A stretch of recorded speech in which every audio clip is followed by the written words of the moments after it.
Krakow, a city 1,000 years old in the south of Poland. In Jewish tradition, it is called Krakow. From 1138, Krakow was the capital of the kings of Poland. They established their residence in the glorious Wawel Palace, which dominates the entire city. At the entrance to the palace stands the statue of the Polish freedom fighter, Tadeusz Kosciuszko. The famous Cathedral of Wawel. Here are interred Poland's kings, her national heroes, and poets. Old Krakow was surrounded by a wall, in which were 50 towers, gates, and fortifications, some preserved to this day.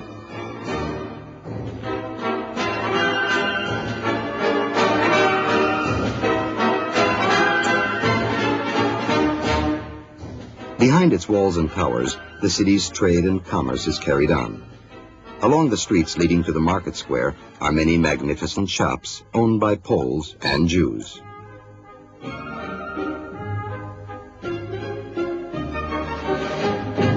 The shops also surround the ancient square, which is full of historical landmarks. In its center stands the municipality building, built in the 14th century. Krakow is called the City of the 100 Churches, and the most beautiful of these is the Church of St. Mary, built in the Gothic style. Its towers all of different heights. Every hour, a trumpet blast is sounded from the top tower.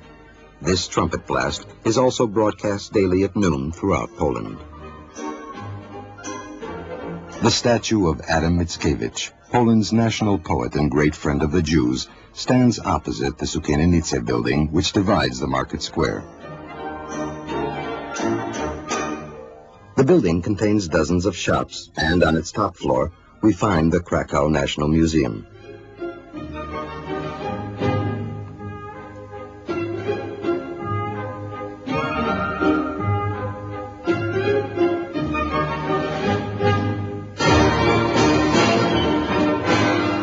In the 14th and 15th centuries, this square was called the Jewish Square. The Jews who fled to Poland from the riots and expulsions in Western Europe settled in Krakow at the beginning of the 12th century. They enjoyed the support of Poland's kings, and they built community institutions and developed a variegated commerce. But the community's prosperity was disturbed from time to time. The Christian merchants organized pogroms with the support of the clergy and forced the king to expel the Jews from Krakow. In 1495, the Jews were expelled from their homes and went to live in the village of Kazimierz, not far from Krakow. Until the middle of the 19th century, the Jews of Krakow continued to live in cramped quarters in Kazimierz, which became the Jewish ghetto of Krakow. In the 19th century, the village became a part of Krakow, and from 1867, Jews were again permitted to live in any part of Greater Krakow. Nevertheless, a considerable portion of the Jewish population, which numbers 60,000 souls, lives to this day in Kazimierz, which the Jews call Kuzmir. This is a poor district, but many of the richer Jews prefer to live here and be close to the communal institutions and the old synagogues. Rebbe Isaac Shul was built at the beginning of the 17th century by Rabbi Yitzchak Yekelish, head of the Jewish community.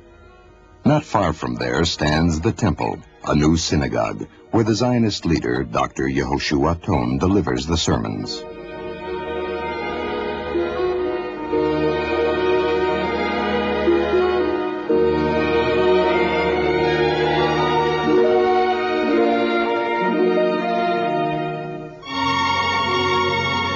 A synagogue built in the 16th century bears the name of the Ramah, Rabbi Moshe Isserles, one of the great codifiers in the history of Judaism.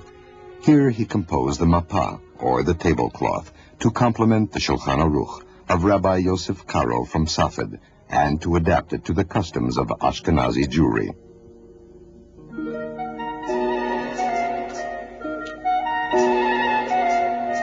The old cemetery next to the synagogue named after the Ramah.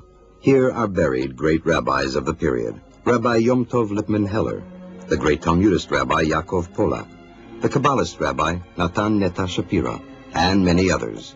On Lag BaOmer, the anniversary of the Ramah's death, thousands of Jews come from all over Poland to prostrate themselves upon his grave.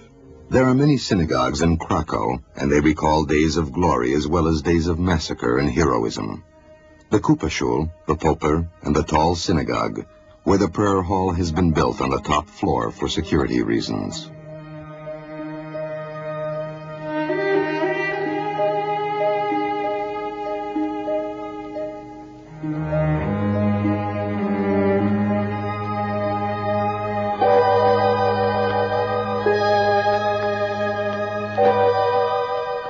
The Alterschule, a synagogue built in the 14th century in the shape of a fortress, the oldest synagogue in Poland.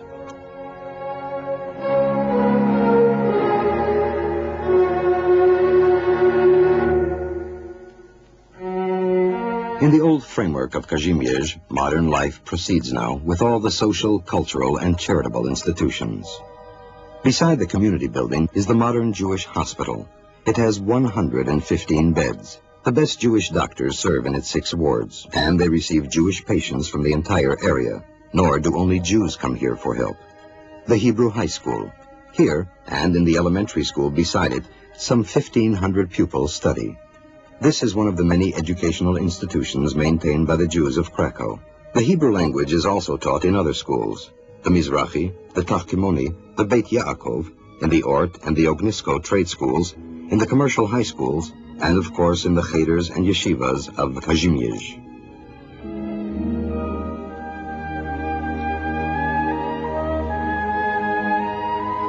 The Jewish Academics House. 140 students in various institutes of higher learning live here, and it constitutes an important cultural and social center. The Jewish Orphanage, one of the model charitable institutes of Jewish Krakow. Various Jewish organizations take care that children of the poor should grow up healthy and study and enjoy the summer camps and medical care like all other Jewish children.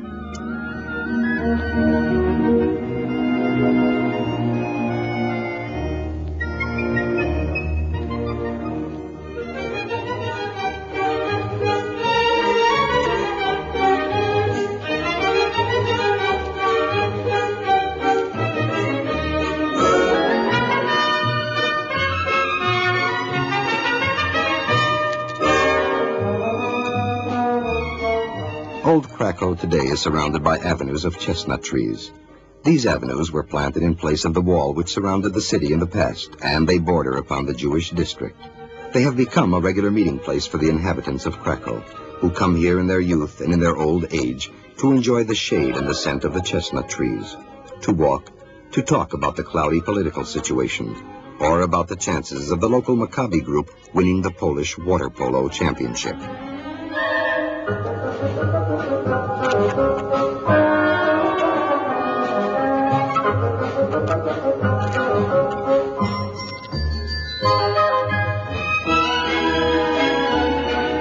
Meanwhile, from the nearby houses come the sounds of song, of the pioneering and Zionist youth movements, and echoes of arguments between Zionists and members of the Bund, or between the Mizrahi and the Socialist Zionists. The people walking here have already read the Jewish newspaper in Polish calling for migration to the land of Israel. Some will be going this evening to the Jewish theater to see a performance of Bar Kochba by Goldfaden. Nor among all these will there be lacking a type like Menachem Mendel from Krakow, who runs around, sweating and bustling, seeking livelihoods from the air. But when Sabbath comes, rest comes to the Jewish district of Kazimierz. Business stops, and the shops close. The Jews hurry to the prayer houses in silken kapotas, their heads crowned with streimelach. This is how they go to Sabbath prayers. Git Shabbos, Git Shabbos.